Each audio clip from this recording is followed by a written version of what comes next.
नमस्कार, स्वागत बा आप सबके इन खबर के भोजपुरी चैनल पे। पूर्वी उत्तर प्रदेश में गर्मी खतरनाक अंदाज में दिख रहल बा।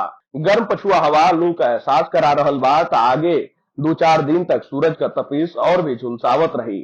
4 से 6 अप्रैल के बीच अधिकतम तापमान 40 डिग्री के पार जा सकेला। वही बढ़त तापमान पर 7 अप्रैल के पश्चिमी विक्षोभ से ब्रेक भी लगले का संकेत बाटे।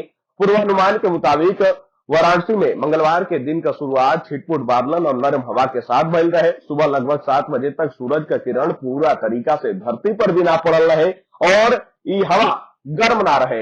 हालांकि 1 घंटा बाद ही वातावरण बदलल और तेज धूप के साथ पछुआ का रफ्तार बढ़ गई। दोपहर के वक्त लू जैसा लगत रहे और चेहरा झुलसे लागल, गला सूखत रहे।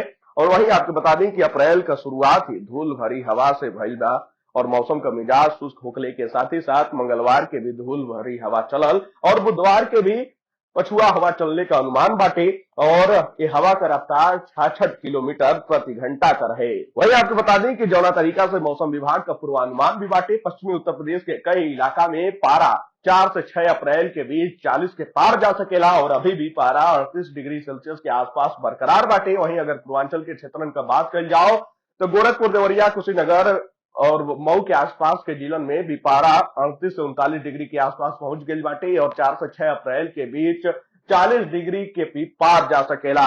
और एक भीषण गर्मी से आप सबके राहत 7 अप्रैल के बाद मिल सकेला। 7 अप्रैल के बाद मौसम में परिवर्तन का अनुमान जतावल गई बाटे और ये भीषण गर्मी से लगातार लोगन के परेशानी का सामना करे के पड़ रहा बा। खैर, ये जानकारी में इतना ही। देश दुनिया से जुड़ल तमाम खबर देखे खातिर आप सब जुड़ल इन खबर भोजपुरी के साथ। धन्यवाद।